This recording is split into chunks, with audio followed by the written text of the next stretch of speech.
Y'all know I'ma sing.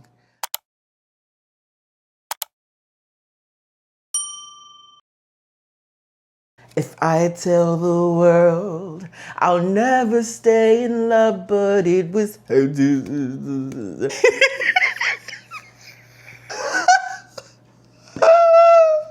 2 hours later. Oh, should I give up? Should I give up? Or should I just keep chasing pavements? Even if it leads nowhere. Y'all, I don't know a lyric to save my life. If they said, we need you to sing this song or you gonna die. I'm just gonna die because I don't know the lyrics.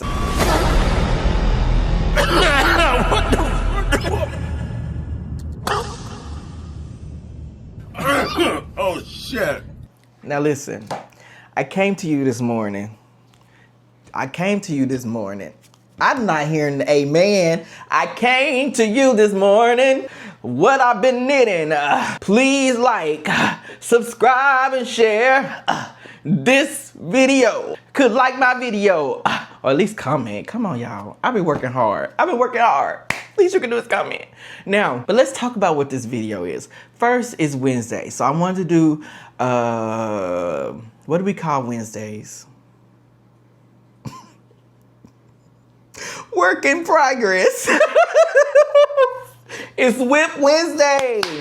Okay, Whip Wednesday. We're gonna do a work in progress. I'm just gonna talk about the sock that I'm knitting, and I'm also talk about the sweater that I found that I'm going to knit out of this worsted weight yarn that I got like 10 skeins of. Well, it's not skeins, they're hanks. This is the problem. It's an emergency, y'all.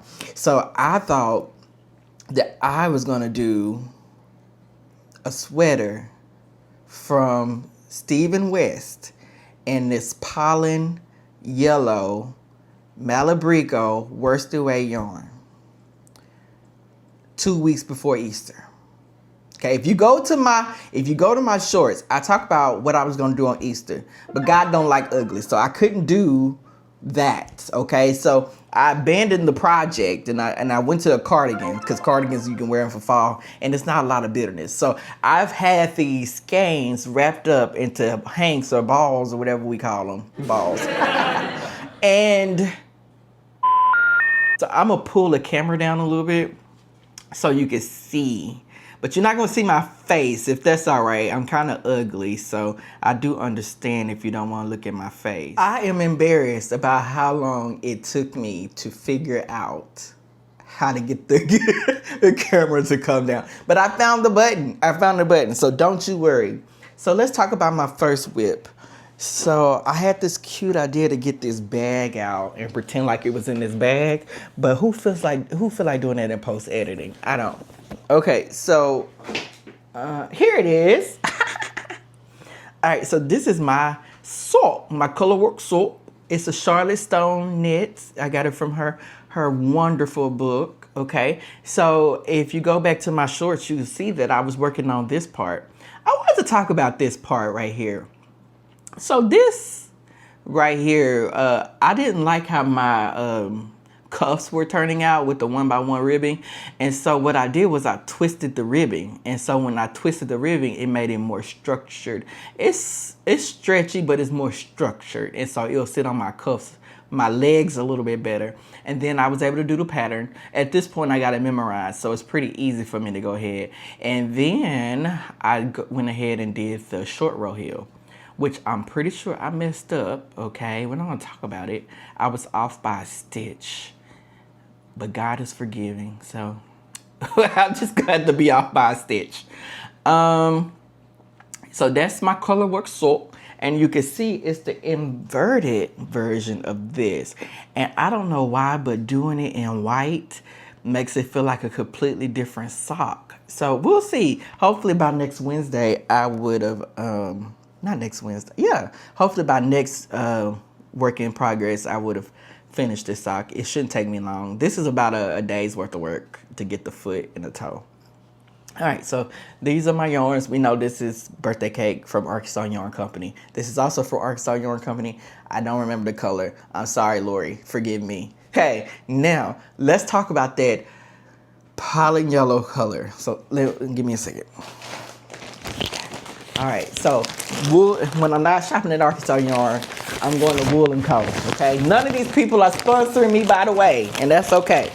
I love y'all anyway. So this is the Malabrigo worsted pollen. You see it? Look at it. It is yellow. 2, it is yellow. 3, it is yellow. 4, it is yellow. Nuh-uh, keep going. 5, it is yellow. 6, it is yellow. 7, it is yellow.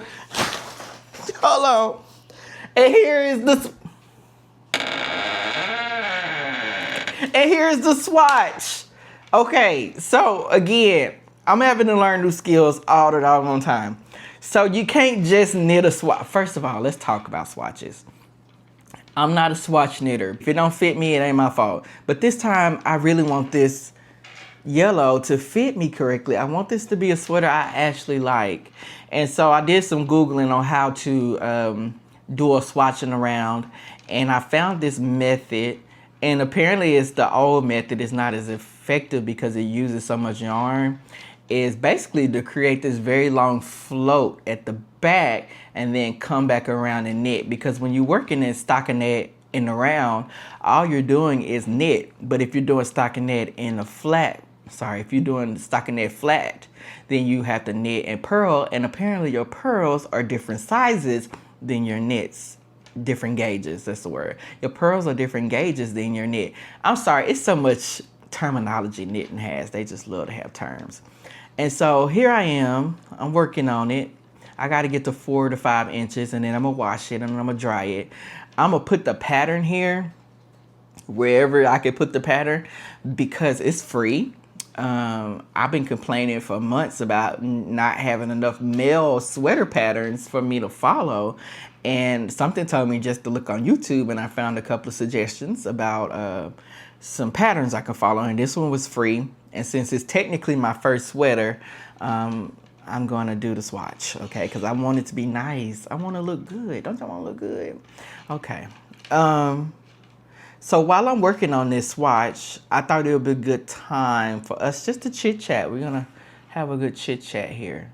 And I'm going to bring the camera back up to my face so you can see my facial expressions. First of all, let me get my knitting in order, because if I don't, I'm going to mess up.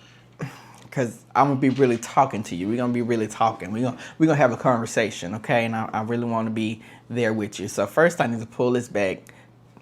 Okay, so what I'm doing is I'm moving it to the other side. We're going to pretend like I did the back. And then I'm going to float my working yarn through the back. And I'm going to leave enough room. I'm going to try to leave enough room. And then I'm going to knit that first. I look like I'm primitive when I be knitting. Okay. There we go. Got my first stitch. Okay, I'm ready. I don't know. Is this a good view for you? Do you need to see what I'm doing, or you just want to watch? It doesn't matter. It doesn't matter, right?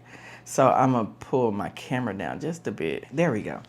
All right. So, Lord have mercy. It done fell off, y'all. Okay, I got it now. I'm ready. Chow it's called the quad needles. And so basically, if you can see, it's not smooth. It's literally sides. And so this is easier on my fingers and my tension, because I typically tend to knit tight, but I've been making strides to correct that. And this is why I'm doing this swatch here. All right. So let's talk about what got me back into knitting. What turned knitting into something I wanted to do for professionally? I guess that's the term. It's professionally. We often look at crafts as women things and hobbies, but really knitting is a profession.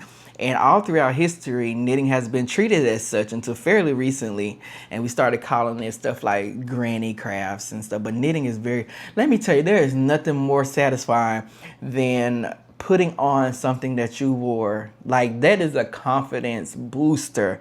Like, I made this. Anybody? I made this. But when I was in college, well, I probably need to go back. I found out my grandma, my late grandma that passed around Christmas, she left me and my sister quilts. So I would be remiss not to even mention her. So growing up, my grandmother, she made quilts. And I think she did a lot of that quilting stuff by hand, which, knowing what that is now, quilting is just one step in the process. She was doing a lot of work to produce a quilt. And it's very selfish for us to be like, give me a quilt and then do it for free. I don't even want to knit a swatch for free, let alone give you a quilt. But she didn't need it. She acted like she needed some embroidery, some cross stitch for her quilts. Those terms aren't interchangeable, but you know how you cross stitch on the patch and then they put the patch on the quilt. So she got one of linens and she ironed on the pattern. I gotta keep my hand up. She ironed on the pattern and she gave me the thread, and from there I started cross stitching or embroidery, whichever one you call it. I'm sorry, forgive me, community. And I was hooked. And not only did she teach me embroidery, she laid the foundation for me to do things that we would consider for women. Because she often reassured me, boys knit too, boys do this, boys do that. And so she really boosted my confidence with not being afraid to do fiber arts. And so I would be remiss if I didn't mention her at all, because she definitely played a role in me doing this kind of stuff. Because if it was up to my parents, I wouldn't be doing anything but shitting, sleeping, and eating. Forgive me. All right, so... Sorry. So in college, knowing that, now you know that, now that you know that, you know, I'm going to scoot the camera down just a bit. The number you have Okay, let's dialed see if I can get this has right. been changed. The I new think I number got this is- right. Please note. I the want to new go number down is- just a little bit. So she laid the foundation. So knowing that about me, you know, that I wasn't scared to learn something that's considered quote unquote female. And my friends, who happened to all be female, were bored and they wanted a hobby like most of us did in college. And so they taught themselves to knit. All right. And so we did that on YouTube. Remember when YouTube was educational? So after watching a few videos myself, I thought, I can absolutely learn that hobby, that skill. And so I started, and I was good at it. Now my friend who still knits, she is very good at it. Like, she is scarily good at it. She got better faster, and I wasn't getting any better. And so after injuring myself from not having the proper, not stance, but form, I guess is what you would say. After injuring myself, after not having the proper form, I quit because I didn't want to develop carpal tunnel. I didn't want to have to go through all of that, maybe a future surgery. I wanted to still be able to knit. And so I quit. A decade later, I'm trying to make sure this story in order. A decade later, here fairly recently, I wanted to go to a yarn shop.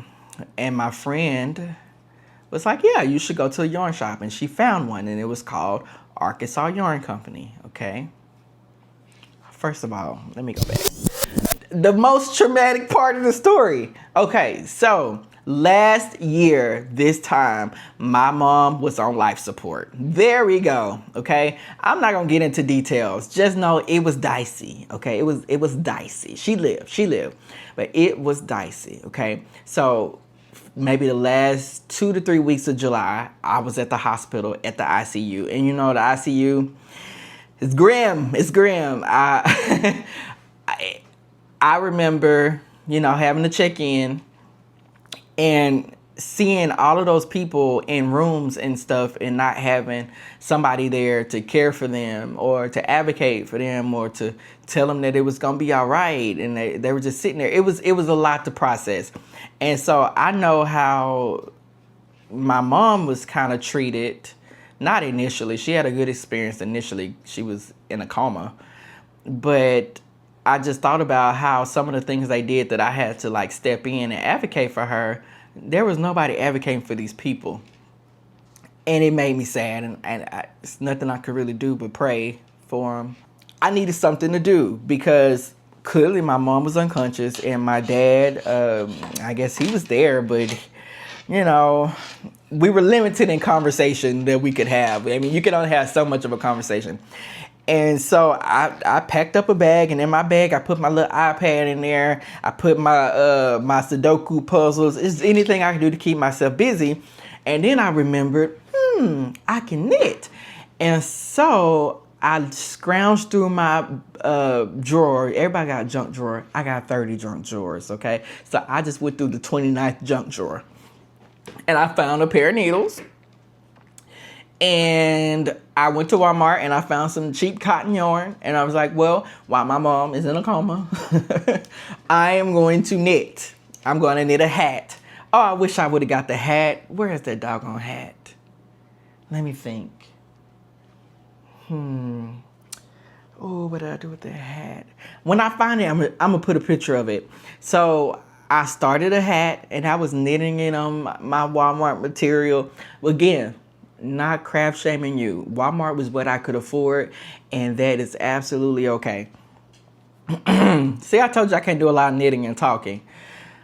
And so I knitted a hat on the flat and I seamed it together. I even made the pom-pom to go on top. Now, I didn't have any of the proper materials. I was just making it work because that's what I do. That's what I do when I do. And I realized that I liked it and it's something I want to continue to do. And I also learned that while knitting, it calms people down that are around you. Just the action of you doing that repetitive motion and people watching you, it actually calms them down as well. And so I was like, I want to do this. Keep my hands busy. It's also good for my mentals. I'm having a hard time here. And so I was talking to my coworker, mentor, friend, and I said, well, I really want to go to maybe a yarn store or something. And of course, I live in Arkansas. That yarn, who buys yarn from a yarn store? That's very niche. Now, maybe in Northeast Arkansas, where University of Arkansas, Fayetteville, Springdale, the Corporation of Walmart, where those places are, that makes sense. But here in Central Arkansas, it just don't seem likely. And my friend, she found one in Malvern, and Malvern is just a town. That's all I got to say about it. I'm sorry, Malvern. I'm sorry to the mayors of Malvern. I'm so sorry to the secretary of Malvern. And she showed me her yarn, the yarn she dyed. And I said, well, I'm going to make it my mission to come up here one of these Saturdays, and I'm going to join a community of people who like to knit, and I'm just going to knit. I get along with pretty much everybody. I don't have problems getting along with people. It's just I don't sometimes want to be around people. I'm just not a people person all the time. I'm not sociable. I'm afraid that I'm gonna say the wrong things. And so maybe a couple of weeks passed before I got enough bravery to like go up there and knit. And I'm working on a Sophie scarf. And I go up there and I got my long needles. You know, something like this. And this is exactly what you get from Hobby Lobby. You'll get it from Michael's, yada, yada, yada.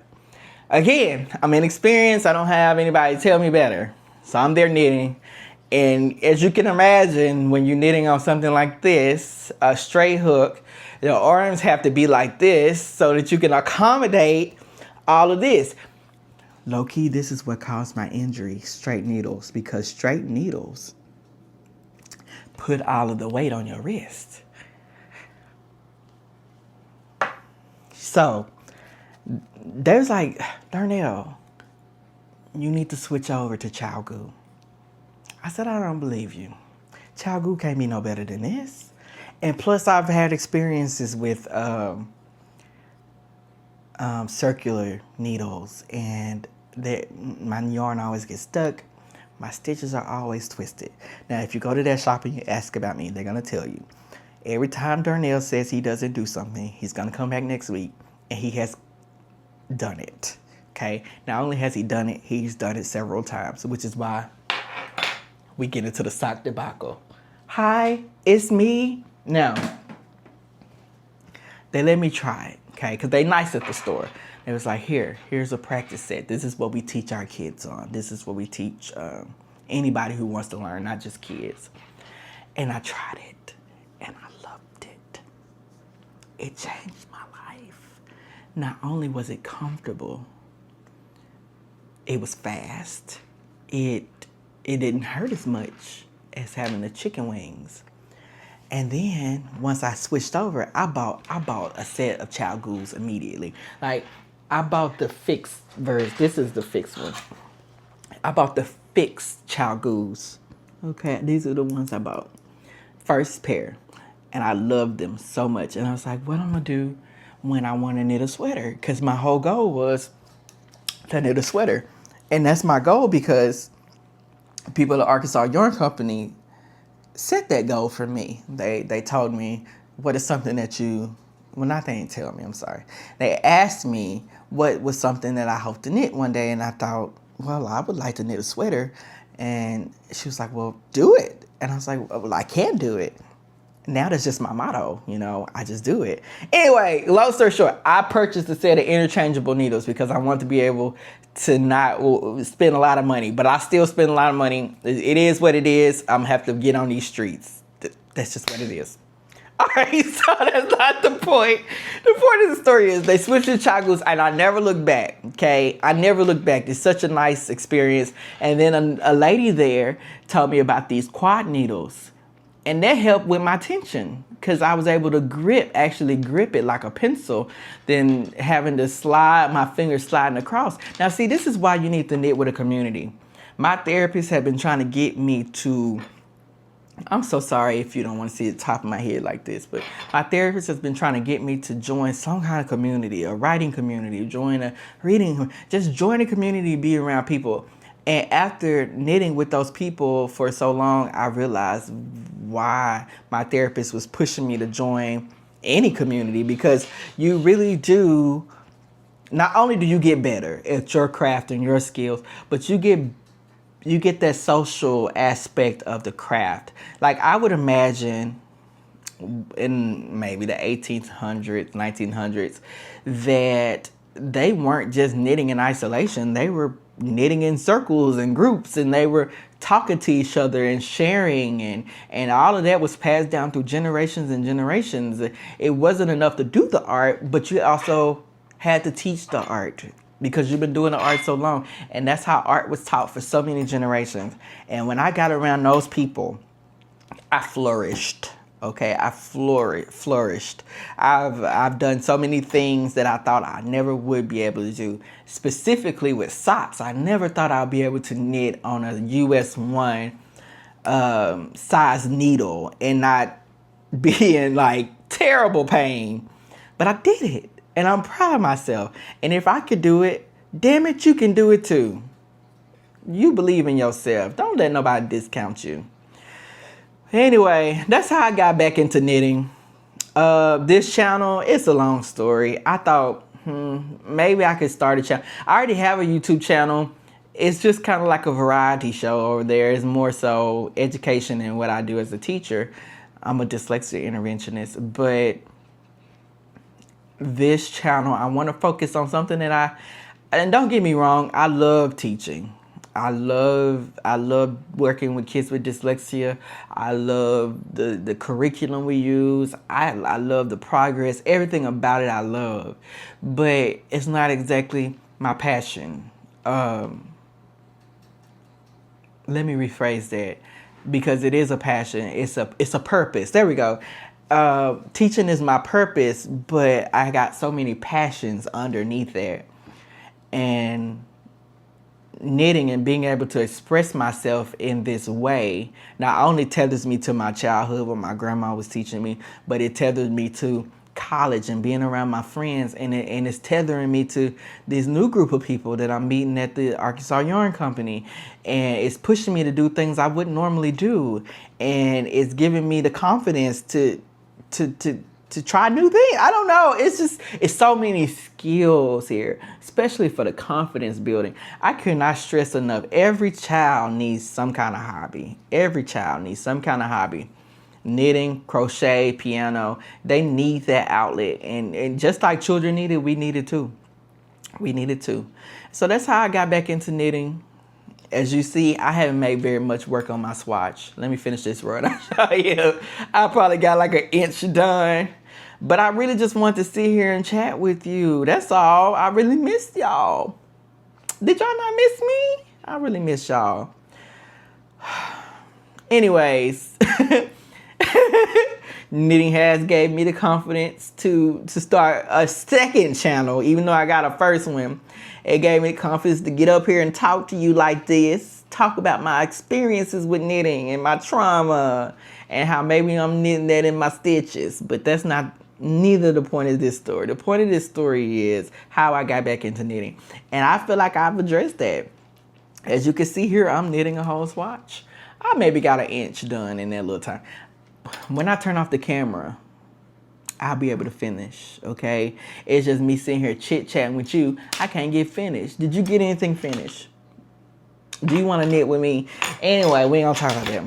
Hopefully I had this swatch done by Friday. For my next video. I got some surprises for you for my next video. If it wasn't so hot outside, I'll be out there now. But that's what I'm gonna do. All right, so I guess I'll see you later. Please comment. Please tell me I'm important. I got issues. Just tell me how much I'm pretty. Just say I'm pretty. Just say I'm pretty, Mom. Just say I'm pretty. That's all you gotta say. Anyway, my alarm system went off. We're probably gonna go to jail. Like, subscribe, comment, share. I'm embarrassing myself for you because there's not a lot of people out there that look like me that does this. Everybody is pretty. Everybody's pretty. Everybody got blonde hair and white teeth and blue eyes. I got my hair falling out. My hair falling out, y'all. So least you can do is like my stuff. Least you can do is like it. Comment and share. Subscribe while you at it. Come on now. Come on. All right, I guess I'm ready to leave you. My name is Darnell Ransford of Darnell Knits, and I'm just here to share how I reignited my love with knitting. Did that work? Okay, I'm sorry. Okay, all right, bye. Bye, y'all. Bye.